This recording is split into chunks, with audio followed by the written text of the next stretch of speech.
বন্ধুরা, দেখো আমি এর আগের দিনকে তোমাদের দেখিয়েছি যে আম তেল কী করে করতে হয়।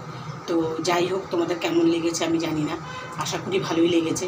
আজকে দেখো আমি টক মিষ্টি ঝাল আমের আচার বানাচ্ছি। এটা কি দিচ্ছ?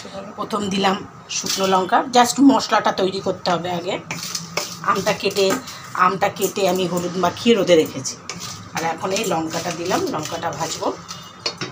এর মধ্যে আছে জিরে, তেজপাতা, না এর মধ্যে আছে হচ্ছে তোমার শুকনো লঙ্কা দিয়েছি, পাঁচফোড়ন, জিরে আর গোলমরিচ ঢেলে দিলাম। বন্ধুরা দেখো, একটু ভাজা ভাজা হলেই নামিয়ে নেব।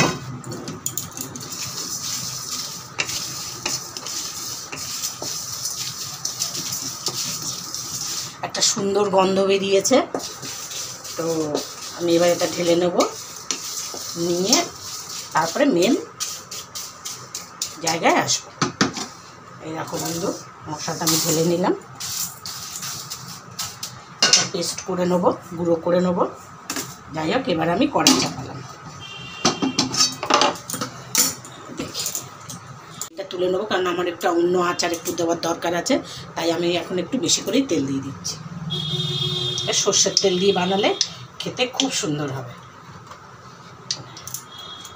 ওখানে রাখিস না, একটু মধ্যে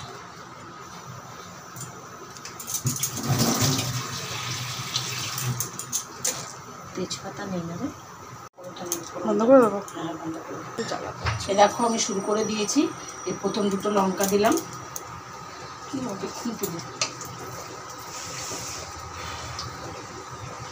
পাঁচফোড়ন দিলাম।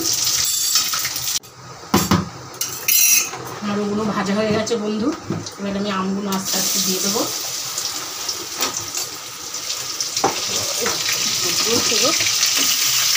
একটু নাড়া দিয়ে নিই, রান্নার তলার মশলাটা নাহলে পুড়ে যাবে।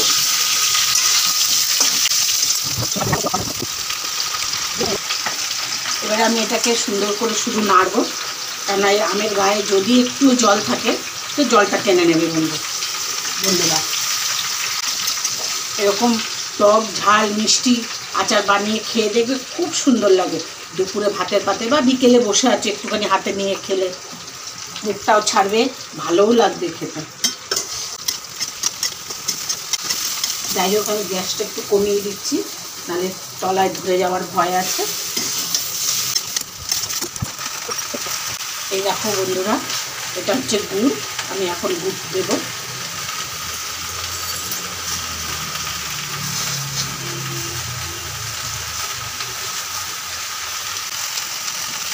আড়াইশো গুড় তো লাগবেই, নাহলে যা টক আম খাওয়া যাবে না একটু মিষ্টি না দিলে। আমি গুড় দিয়ে দিলাম, আর গুড় দেবো না। এবার আমি এর সাথে দেবো চিনি। এই দেখো বন্ধুরা,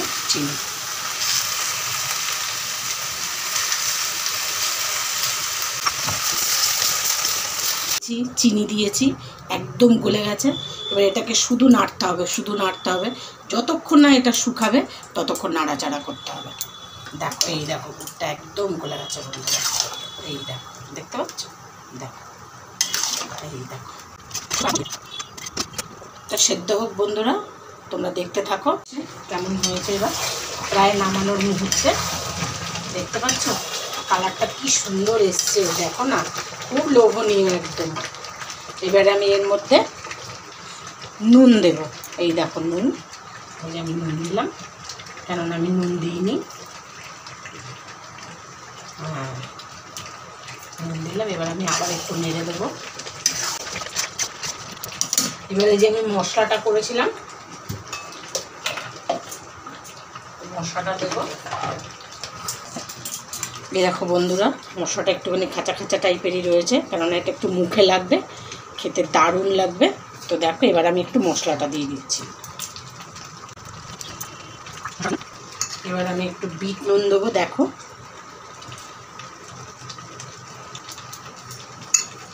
বিট নুনটা এই কারণেই দেওয়া বন্ধুরা, কারণ এটা খেতে অনেকটা টেস্ট হবে আর একটা সুন্দর গন্ধ বেরোবে। আর শুনুন বন্ধুরা, এটা যদি আপনি সারা বছর রেখে খেতে চান, তো এর মধ্যে একটু ভিনিগার দিয়ে নেবেন, কারণ ভিনিগারটা দিলে এটা সারা বছর আপনি রেখে খেতে পারবেন, একটুও নষ্ট হবে না। যেরকম আচার বানাবেন ঠিক তেমনি আচারই থাকবে। তো আমি এখন একটু ভিনিগার দেব। এই যে ভিনিগার, দেখে নিন, এই ভিনিগারটাই দিচ্ছি।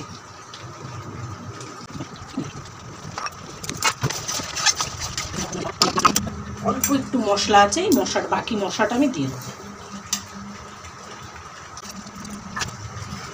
তো আমি গ্যাসটা বন্ধ করে দিলাম, আমার দিকে গ্যাসটা বন্ধ করে দিলাম, হয়ে গেছে আমার আচার। দাঁড়ান বন্ধুরা, আমি একটু দেখাবো এটাতে তুলে, কতটা লোভনীয় হয়েছে খেতে। একবার খেলে বারবার খেতে ইচ্ছে করবে। এই দেখেন বন্ধুরা, দেখেছেন কত লোভনীয় হয়েছে।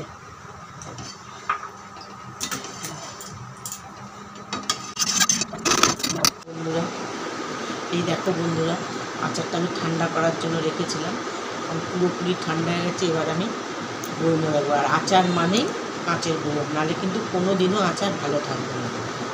দেখাচ্ছি তোমাদের, একটা বয়মে রেখে আমি।